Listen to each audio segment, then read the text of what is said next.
زبان هو كي زبان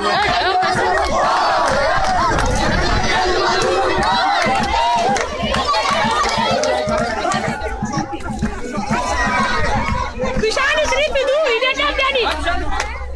كشان شريف بدو